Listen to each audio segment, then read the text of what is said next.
स्वागत है साथियों आपका आपके अपने पथ एजुकेशन पथ पर।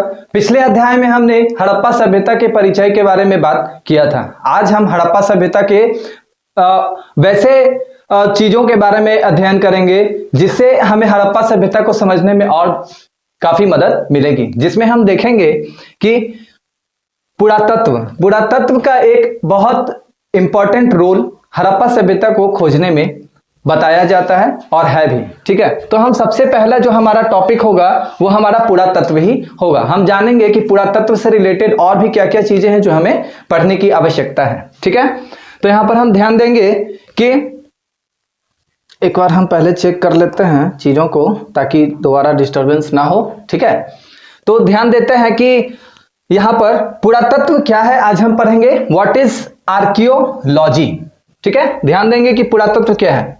दूसरा, पुरातत्वविदों द्वारा उत्खनन को हम लोग समझेंगे, excavation by archaeologist, director general, reports and their uses, मतलब रिपोर्ट और उसके उपयोग के बारे में हम लोग जानकारी प्राप्त करेंगे। ठीक है, तो चलिए पढ़ते हैं हमारे अगले टॉपिक पर।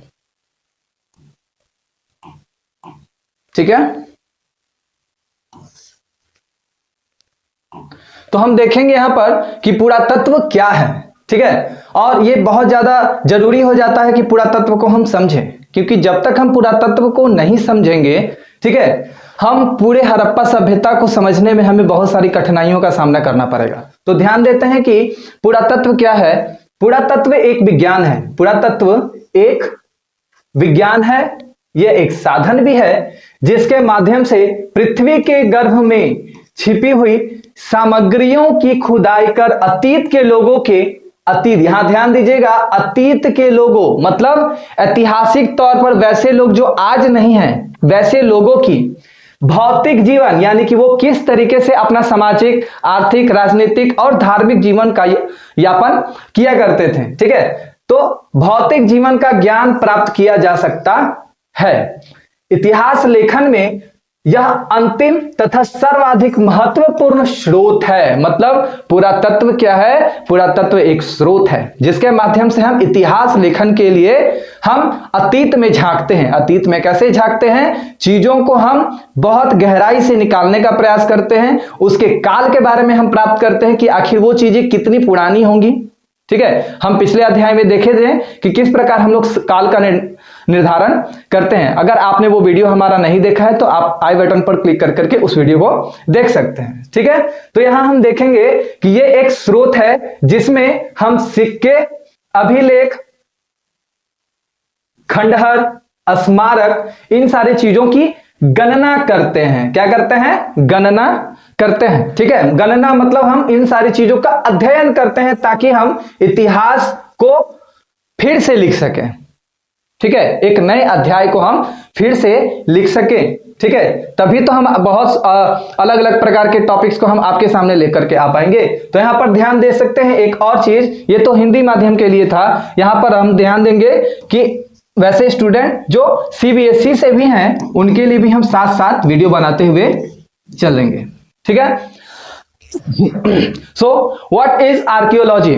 Archaeology is the science and means through which knowledge of the material life of people of the past can be obtained by excavation. ठीक है, यहां पर excavating लिखा हुआ है, कोई बात नहीं। The material hidden in the worm of the earth, मतलब धरती के गर्भ में छिपी हुई ऐसी वस्तुओं को निकाल करके हम उनका अध्ययन करते हैं। This is the last and important source in history written. ये क्या है, लास्ट और इंपॉर्टेंट सोर्स है इन हिस्ट्री राइटिंग, यानी इतिहास लेखन के लिए ये एक महत्वपूर्ण सोर्स है। Under this coin, records, range, monuments etc are counted. ठीक है, इसके अंतर्गत हम बहुत सारी चीजों को शामिल करते हैं। तो चलते हैं हम अपने अगले टॉपिक पर। ठीक है, उम्मीद है कि आप समझ पा रहे होंगे मेरी बातों को।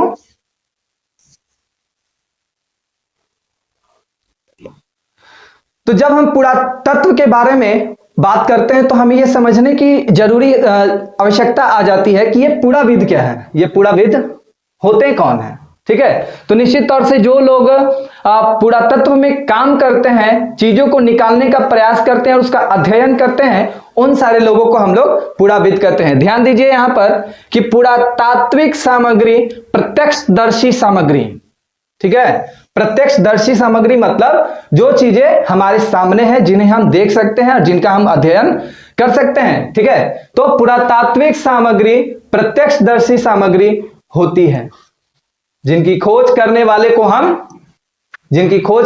हम क्या कहते हैं? पुराविद कहते हैं। ध्यान दीजिएगा कि archaeological material are I witness, ठीक है। यानी जो भी चीजें आर्कियोलॉजिस्ट को मिलती हैं, वो सारी जो वस्तुएं होती हैं वो आई विटनेस के तौर पर कार्य की जाती हैं और उसका उपयोग किया जाता है इतिहास लेखन में। Materials and the person who discover them is called archaeologist. तो यहां पर हम ध्यान दे सकते हैं कि आर्कियोलॉजिस्ट कौन है, ठीक है, कि आर्कियोलॉजिस्ट कौन है और हम उन्हें पैलियोटोलॉजिस्ट भी कहते हैं, ठीक है। तो चलते हैं हम अपने अगले टॉपिक पर। एक बात और कि यहां पर आप ध्यान दे सकते हैं कि एक व्यक्ति है जो खुदाई में अपना सहयोग दे रहा है और चीजों को निकालने का प्रयास कर रहा है, वस्तुओं को देख सकते हैं आप, बहुत ही ध्यान पूर्वक ये जो है वस्तुओं को प्राप्त करने का प्रयास कर रहा है और इससे जो भी जानकारियां इकट्ठा हो सकती हैं, जानकारियां इकट्ठा हो सकती हैं, उन सारी चीजों को वो प्राप्त करने का प्रयास कर रहा है, ठीक है।